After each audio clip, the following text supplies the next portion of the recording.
નમસ્કાર મિત્રો, આજે ભારત માટે એક જરા નવી આફતનો દિવસ છે.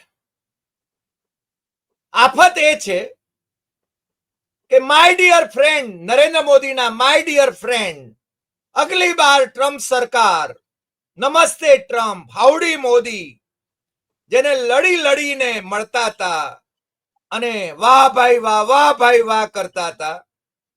ટ્રમ્પભાઈ જીતે એને માટે મોદીના ભક્તો પણ હવન કરાવતા હતા. એ ટ્રમ્પભાઈએ હવે મોદી સાથે વેર વાળવા માટે ભારતનું નુકસાન કરવાનું નક્કી કર્યું છે.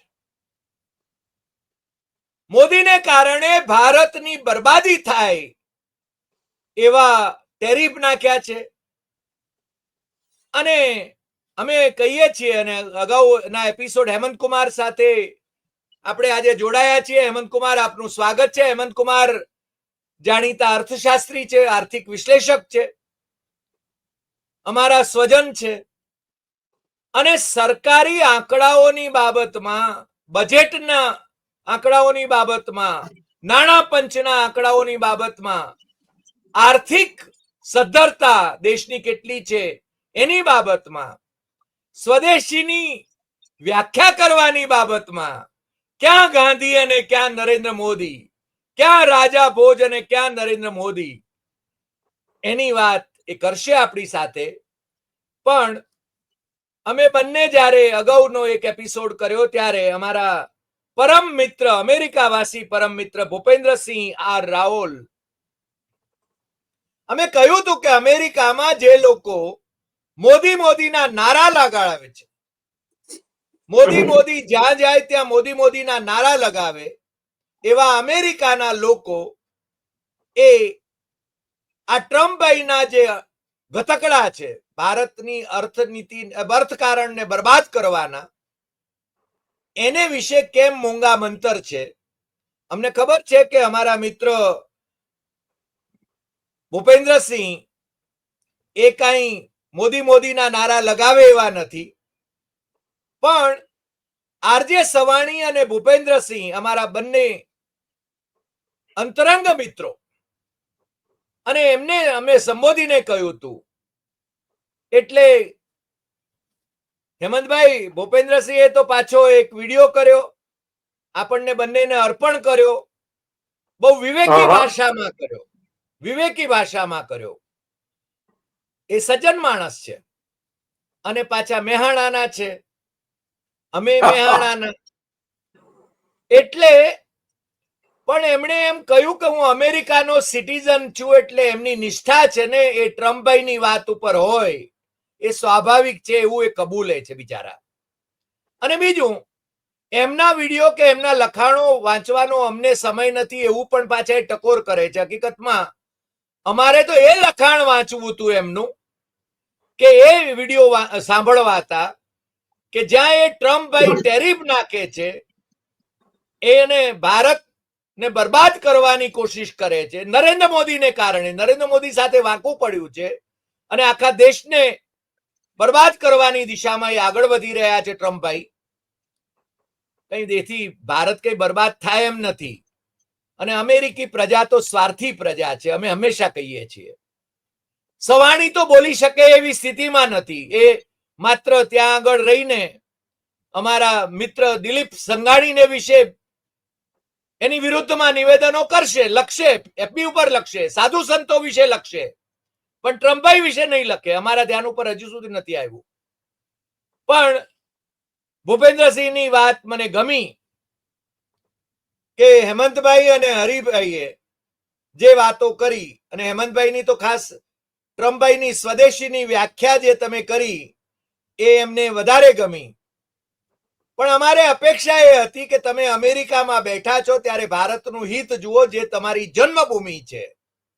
અને મોદીના જે રાગડા તાણે છે, જે લોકો મોદીના અંધભક્તો જે અમેરિકામાં વસે છે, એ લોકો પૂંછડું જ અને બે પગની વચ્ચે ગાલીને કેમ મૌન છે એવો અમારો પ્રશ્ન છે. એમાં અમારા મિત્ર ભૂપેન્દ્રસિંહ કે સવાણીનો જ ઉલ્લેખ નહોતો.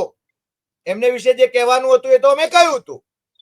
પણ અમારે જે કહેવું હતું એ ત્યાં મોદી ભક્તોની વાત હતી અને ભૂપેન્દ્રસિંહે કબૂલ્યું કે એ તો પાછા ત્યાંના સિટીઝન છે એટલે એમની નિષ્ઠા એ ટ્રમ્પભાઈ પ્રત્યે હોય અને ટ્રમ્પભાઈની ટીકા પણ કરી શકાય. ત્યાં અમેરિકામાં તો એ લોકશાહી છે.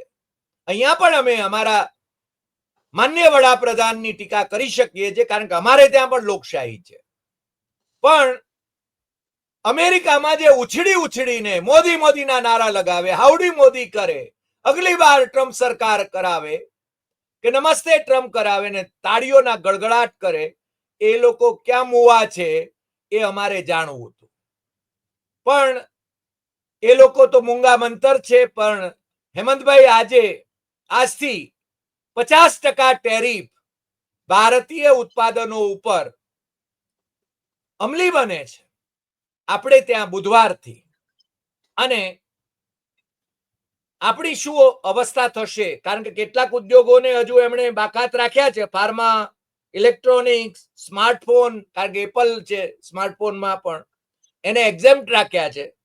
બાકી તો ટેક્સટાઇલ અને જેમ and jewellery, apparel, C food, leather goods, આ બધાને તો એમણે ઝીંકી દીધા છે, ટેરિફ જકાત ઝીંકી દીધી છે. અને હવે શું થશે એની આપણે છે ને જરા વાત કરવાની છે. મેં પાર્શ્વભૂત થોડી લાંબી એટલા માટે કરી કારણ કે અમારા મિત્ર ભૂપેન્દ્રસિંહ રાવલને અપેક્ષિત હતો એવો જવાબ તો અમારે આપવો પડે અને દર્શકોને પણ, કારણ કે અમેરિકાના લોકો વિશે અમે બહુ સ્પષ્ટ છીએ. They are self centred બ્લા બ્લા બ્લા. એટલે હેમંત કુમાર, આજે છે ને આપણે જે વાત કરવી છે એ ટ્રમ્પભાઈ મોદીના વાંકે આખા ભારતને શું કામ દંડે છે અને ચીન તરફ. ભાઈ ભૂપેન્દ્રસિંહે પાછું કહ્યું કે ચીનની કેમ વાત કરતા નથી. મને લાગે છે કે કદાચ ચૂકી ગયા છે આપણા વિડીયો જોવાનું. આપણે ચીનની તો હંમેશા વાત કરીએ છીએ કે મોદી ચીનને છે ને $100 બિલિયન દર વર્ષે લાભ ખટાવે છે અને લાલ આંખ બતાવવાના હતા ભાઈ, એ લાલ કે લીલી આંખ પણ નથી બતાવી શકતા. અને ચીન એ પાકિસ્તાનને પડખે ઉભું રહ્યું આ સંઘર્ષમાં. ઓપરેશન સિંદૂર પહેલગામ થયા પછી અને સંઘર્ષ વિરામ જે થયો એમાં ભારતને પડખે કોઈ દેશ ઉભો નહોતો. ટ્રમ્પભાઈએ કહ્યું કે મેં સંઘર્ષ વિરામ કરાવ્યો. સંઘર્ષમાં કોઈ ઊભું નહોતું આપણે પક્ષે, એ હકીકત છે. એટલે હેમંતભાઈ, આજે તમારે તો ખુલીને વાત કરવાની છે. હવે એનો સમય જે છે આપણા એપિસોડનો એ હેમંતભાઈ તમારો છે.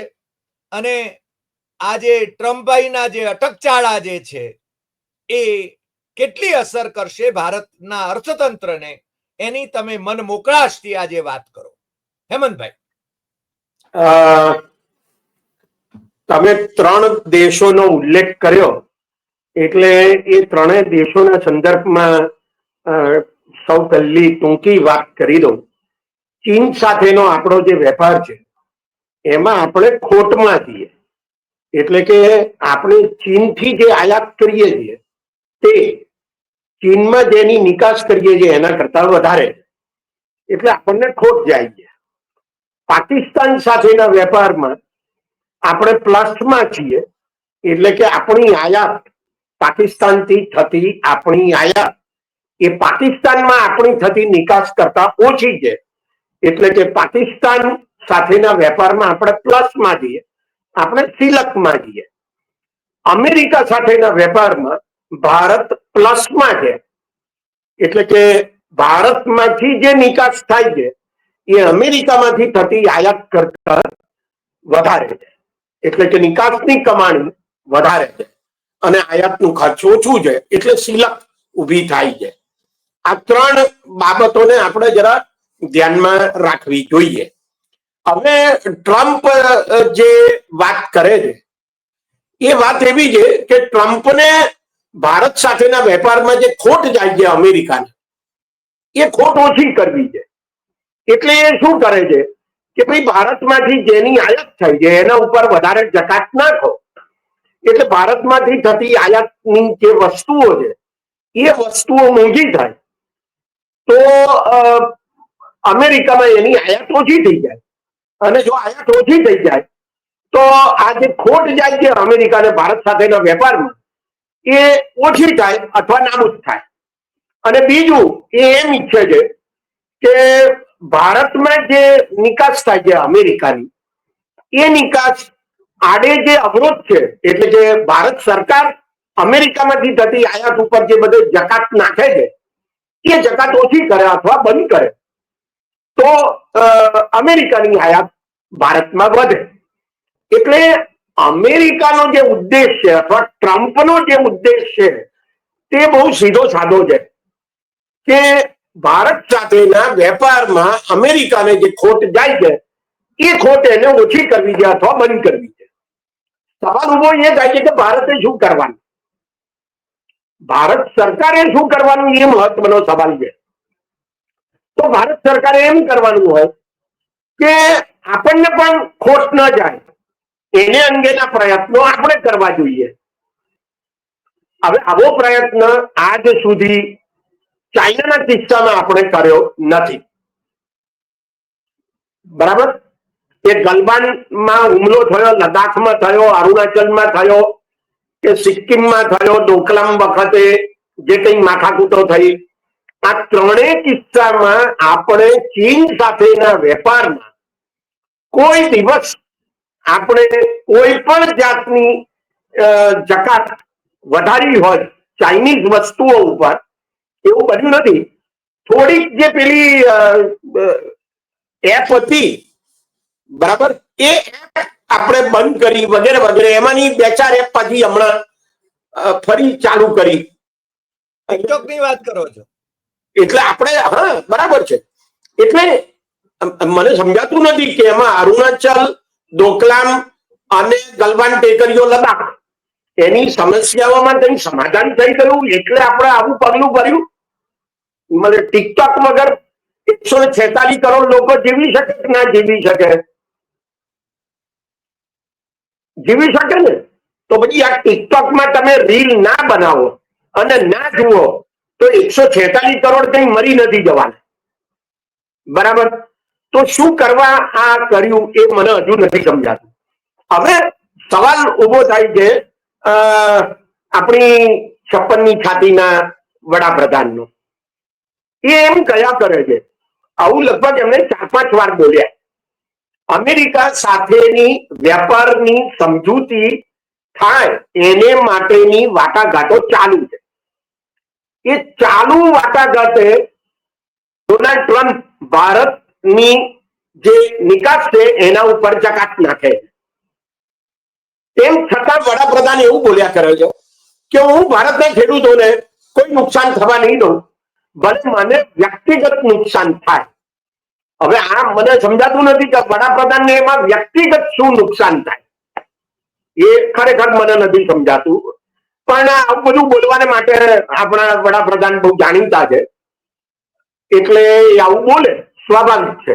જાણે કે એમણે પોતે બલિદાન આપવાનું હોય. એમને તો કોઈ બલિદાન આપવાનું છે નહીં.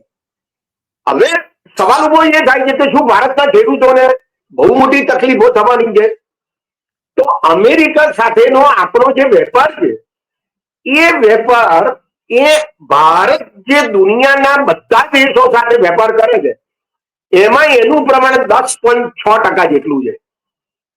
એટલે માની લો કે આપણી બધી નિકાસ બંધ થઈ જાય તો પણ આપણને નુકસાન 10.6% જેટલું જ થાય, એનાથી વધારે ના થાય. આ એક બાબત આપણા મગજમાં સ્પષ્ટ થવી જોઈએ. બરાબર, હવે એ ઓછી થાય, આપણી નિકાસ ઓછી થાય તો જેટલા પ્રમાણમાં ઓછી થાય એટલા પ્રમાણમાં આપણું ઉત્પાદન ઘટે, આપણી રોજગારી ઘટે, એમાં લોકો બેકાર થાય, ભારતના જીડીપીના ગ્રોથમાં જેટલો ગ્રોથ થવાનો હોય એમાં ઓછો થાય, એવું બધું બને. હવે જે મુદ્દો આવે છે તે ખેડૂતોનો આવે. બરાબર, તો ભારત સરકારે શું કર્યું તમે એ તો જુઓ. વાટાઘાટો ચાલુ છે, વાટાઘાટો ફાઇનલ થઈ નથી, એનું કોઈ પરિણામ આજની તારીખ સુધીમાં આવ્યું નથી. તેમ છતાં 10 દિવસ લગભગ પહેલા ભારત સરકારે નિર્ણય કર્યો કે 30મી સપ્ટેમ્બર સુધી કપાસ ઉપર, એટલે દુનિયામાંથી જે કપાસ આવતી હતી એ કપાસ ઉપર જે આયાતની જકાત 11% નાખવામાં આવતી હતી એ શૂન્ય કરી નાખી. એટલે કોઈ પણ જાતની જકાત વિના, કોઈ પણ જાતના ટેક્સ વિના આપણે ત્યાં કપાસ આવશે. બરાબર? એટલે એનો અર્થ એવો થયો કે અમેરિકાનો કપાસ ભારતમાં કોઈ પણ જાતના ટેક્સ વિના 30મી સપ્ટેમ્બર સુધી તો આવશે. હવે આવું કેમ કર્યું? આ ખેડૂતોના લાભ માટે કર્યું. કારણ કે જો કપાસ બહારથી આવે તો એનો અર્થ એ થયો કે ભારતમાં જે કપાસ ઉગાડનારા ખેડૂતો છે, અને ભારતમાં સૌથી વધારે કપાસ ઉગે છે આંધ્રપ્રદેશ અને ગુજરાતમાં. બરાબર? તો નુકસાન કોને થવાનું? ગુજરાતના અને આંધ્રપ્રદેશના ખેડૂતોને, જે લોકો કપાસ ઉગાડે છે. કારણ કે બજારમાં આયાતી કપાસનો પુરવઠો વધી જાય તો ભાવ ઘટી જાય, એટલે એમને કપાસના યોગ્ય ભાવ જે મળતા હતા તે પણ મળે નહીં. આ પ્રકારની પરિસ્થિતિ ઊભી થાય.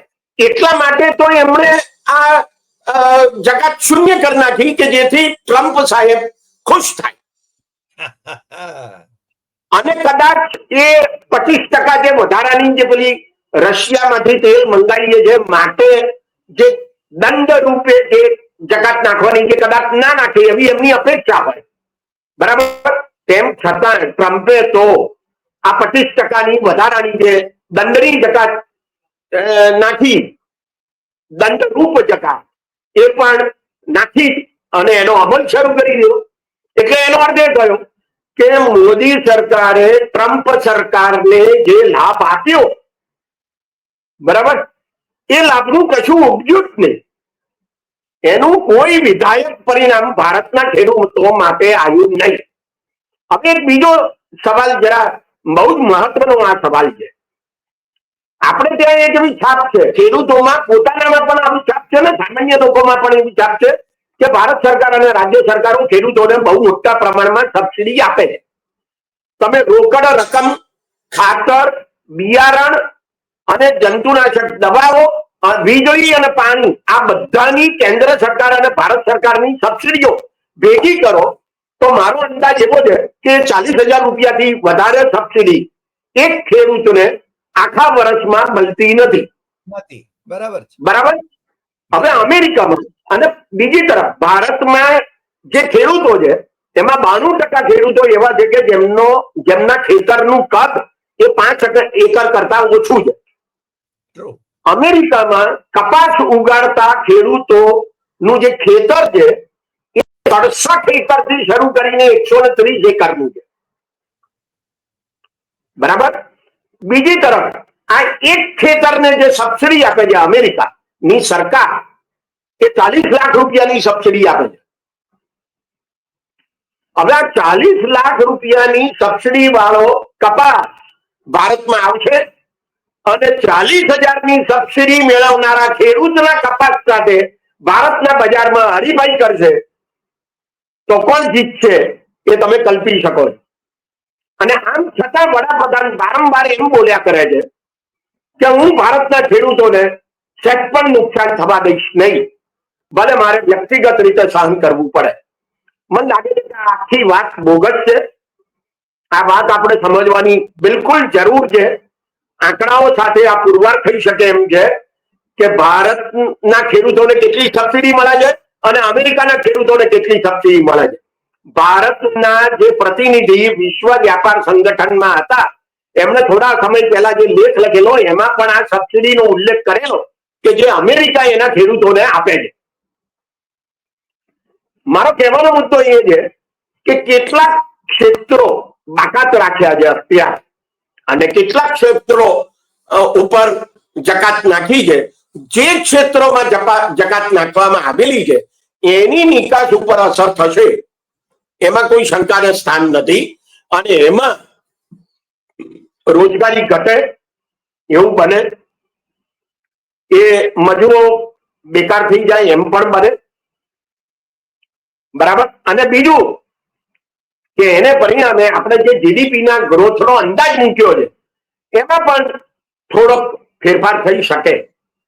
આ વાત બહુ અગત્યની છે એટલા માટે કે ભારત સરકારનો આર્થિક સર્વે જે બજેટ વખતે રજૂ થયો તે રિઝર્વ બેંક જે દર 2 મહિને એની નાણાકીય નીતિ સમિતિ હેઠળ જે અંદાજો મૂકે છે તે 6.4% થી માંડીને 6.6% જીડીપીના ગ્રોથ રેટની છે અને એમાં 0.2% પણ જો ઘટાડો થાય અમેરિકાના આ નિર્ણયને કારણે તો પણ એ ભારત માટે ઘણો મોટો કહેવાય એમ આપણે કહી શકીએ.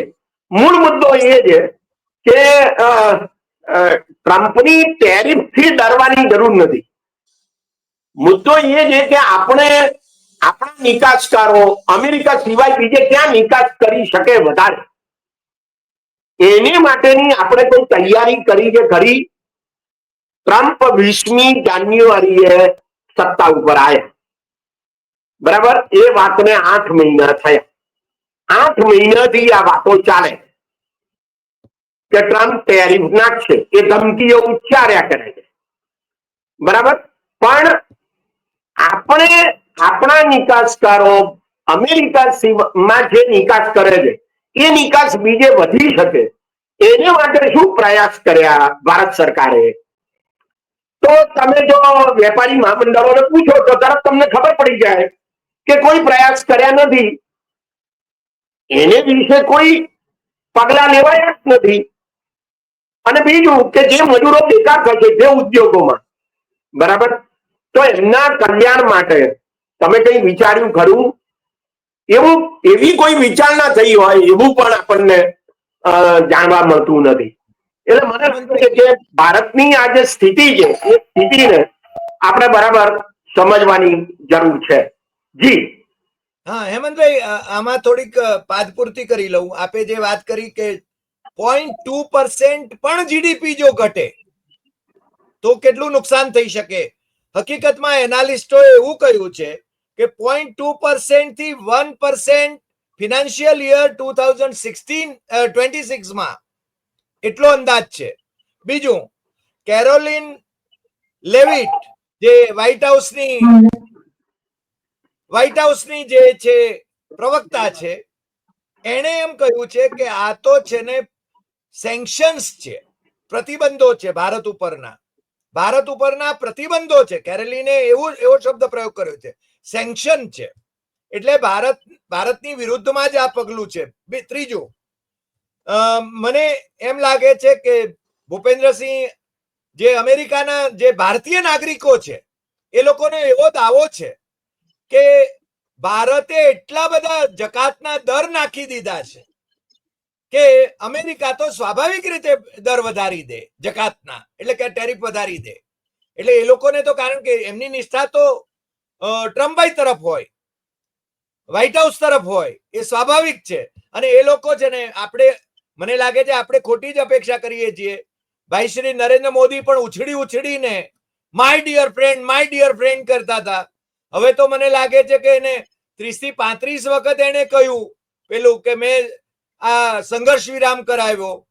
એટલે મને એવું લાગે છે. બીજું કે ઇન્ડિયન એક્સપોર્ટ જે છે યુએસ તરફ અત્યારે છે ને મને લાગે છે $86.5 બિલિયન નો છે. એ ઘટીને $49.6 બિલિયન એ થવાની સંભાવના છે. તમે કહ્યું કે બીજા માર્કેટ આપણે શોધીએ છીએ. અને બીજું, આપણે જે કરીએ છીએ એ આપણી સ્પર્ધામાં, ધારો કે આ માર્કેટ ગ્રેબ કરવામાં કયા દેશો છે ને એ છે ને ત્યાં આગળ છે ને એ ખાલીપો પૂરે, તો ચીન, વિયેટનામ, મેક્સિકો અને તુર્કી એ છે ને ભારતની જે નિકાસ છે એ જો બંધ થાય તો એ છે ને પોતે એ ખાલીપો પૂરવા માટે તૈયાર છે. એટલે નરેન્દ્ર મોદી ભીંસમાં જે છે, નરેન્દ્ર મોદી એ વ્યક્તિગત રીતે નુકસાન વોરવાની વાત છે, એમની ગાદી આમે જોખમમાં છે અને એ છે ને શહીદી વોરવા માટે. જુઓ, મેં છે ને એમ કે ટ્રમ્પભાઈની સામે આ કર્યું. ટ્રમ્પભાઈનું નામ તો લઈ શકતા નથી, શી જિનપિંગનું નામ લઈ શકતા નથી. અને આપે તો બહુ સરસ રીતે વાત કરી કે આપણે કપાસ ઉપર 0% જકાત કરી અને આપણા ખેડૂતોને બરબાદ કરી નાખવાની આ પહેલ કરી છે મોદીએ. અને છતાં એમ કહે છે કે હું છે ને ખેડૂતોના હિત માટે લડીશ, મને વ્યક્તિગત નુકસાન થાય તો પણ. 750 ખેડૂતોની શહીદી વખતે એમણે છે ને કોઈ એને અંજલિ પણ નથી આપી આજ દિવસ સુધી. એ તમને ખબર છે, મને ખબર છે. એટલે આ મહાશય જે વાતો કરે છે, પણ આપણો 66% એક્સપોર્ટ એને અસર થશે આ ટેરિફથી એવો એક અંદાજ છે.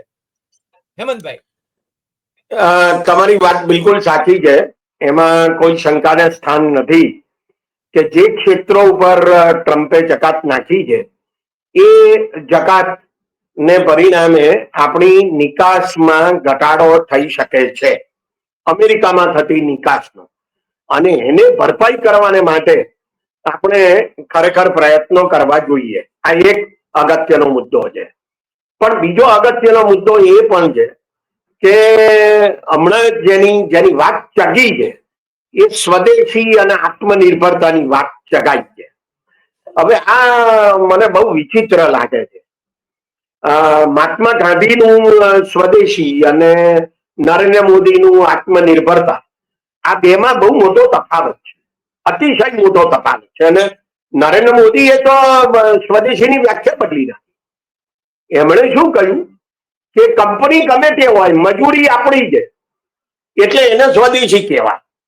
એટલે એનો અર્થ એવો થયો કે કોઈ વિદેશી કંપની ભારતમાં આવીને ઉત્પાદન કરે, દાખલા તરીકે કોકા-કોલા કે પેપ્સી, બરાબર, તો એ ગમે તેટલું ઉત્પાદન કરે, ગમે એટલો નફો કરે અને ગમે તેટલો નફો અમેરિકામાં લઈ જાય પાછો, પણ ભારતમાં કોકા-કોલા અને પેપ્સી જો તમને રંગીન ચચરે એવું ઠંડુ પાણી પીવડાવે અને એમાં રોજગારી પેદા થાય તો એ સ્વદેશી કહેવાય. આવી વ્યાખ્યા એમણે કરી.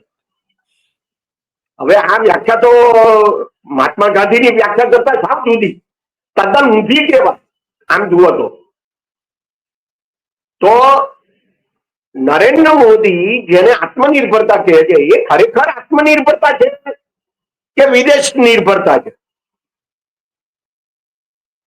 5400 થી વધારે વિદેશી કંપનીઓ ભારતમાં વસ્તુઓ અને સેવાઓ ઉત્પન્ન કરે છે, બરાબર, અને એમાંની લગભગ 1.5 થી 2,000 કંપનીઓને તો નરેન્દ્ર મોદીએ બોલાવી છે છેલ્લા 11 વર્ષમાં. એની વિગતો આપી શકાય એમ છે, બરાબર.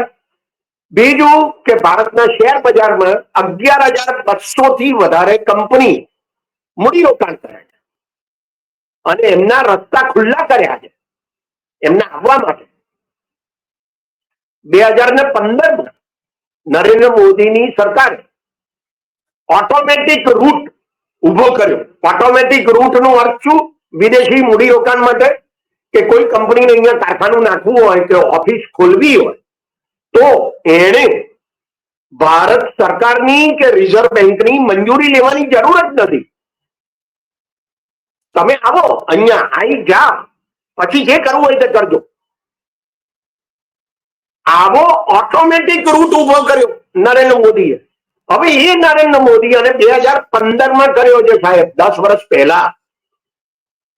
એ નરેન્દ્ર મોદી અત્યારે આત્મનિર્ભરતાની વાતો કરે છે, સ્વદેશીની વાતો કરે છે, અને એમના અંધભક્તો સ્વદેશી સ્વદેશી કરે છે. લો, હું પેન આપી દઉં, હું મારી વિદેશી કાર આપી દઉં. અરે પણ તમારા ઘરમાં બીજું શું વિદેશી છે એ જાહેર કરો એટલે ખબર પડે. અને મહાત્મા ગાંધીએ જયારે સ્વદેશીનો નારો આપ્યો આઝાદીના આંદોલન દરમિયાન, ત્યારે લોકો વિદેશી કપડાની હોળી કરતા હતા. તો આ જે અંધભક્તો છે ને એ બધી વિદેશી વસ્તુઓ ઘરમાંથી બહાર કાઢી અને રસ્તા પર હોળી કરે ને ત્યારે હું સમજુ કે હવે એ જોતા થઈ ગયા, અંધભક્ત નથી રહ્યા.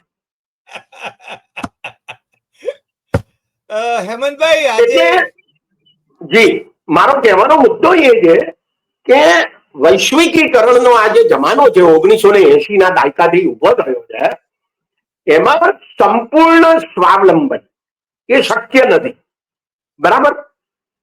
પણ સંપૂર્ણ અવલંબન ઉભું કરવું એ તો તમારી સ્વતંત્રતાને જોખમમાં મૂકવા જેવું છે.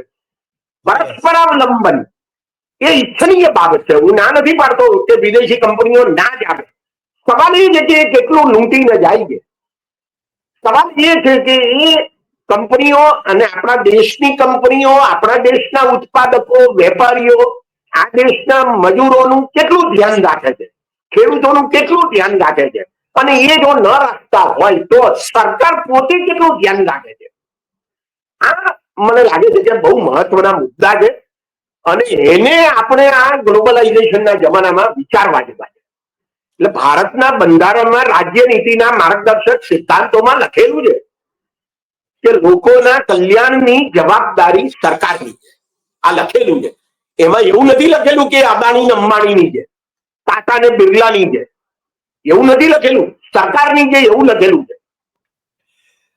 એટલે મને એવું લાગે છે કે આ બાબતો બહુ જ મહત્વની છે અને એ બાબતો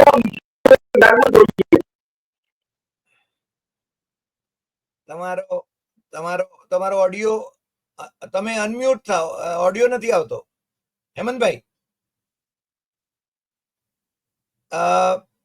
દર્શક મિત્રો, આજે હેમંતભાઈ આગ્રામાં છે અને આગ્રાથી આપણી સાથે જોડાયા અને એમણે જે વિશ્લેષણ કર્યું.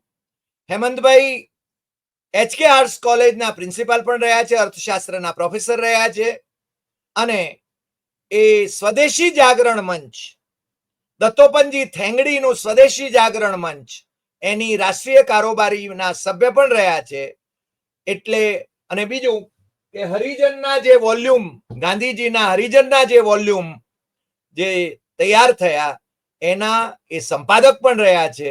એટલે હેમંતભાઈ સ્વદેશીની વાત જ્યારે કરે ને નરેન્દ્ર મોદી જે સ્વદેશીની વિકૃત વ્યાખ્યા કરી રહ્યા છે અને આત્મનિર્ભરતાની વિકૃત વ્યાખ્યા કરી રહ્યા છે, ત્યારે હેમંતભાઈ જે વાત કરી રહ્યા છે એ વાત સર્વથા યોગ્ય છે અને હું હેમંતભાઈની એ વાત સાથે 100% સંમત છું. મને લાગે છે કે ટ્રમ્પભાઈએ જે ખેલ પાડ્યો છે એની આપણે છે ને ચિંતા તો જ ન કરી શકીએ જો આપણે વૈકલ્પિક બજારો, વૈકલ્પિક માર્કેટ એ શોધીએ અને એને માટે આપણે સજ્જ રહેવું પડશે. આજે આટલી વાત. ફરી મળીશું નવા એપિસોડમાં નવા વિષય સાથે. તમને જો આ એપિસોડ ગમ્યો હોય તો સૌથી વધુ શેર કરશો, લાઈક કરશો, કમેન્ટ કરશો અને આપણી યુટ્યુબ ચેનલ ડોક્ટર હરિદેસાઈ સત્યમ એવમ તથ્યમ એ સબસ્ક્રાઇબ કરવા માટે મિત્રોને જરૂર જણાવશો. નમસ્કાર.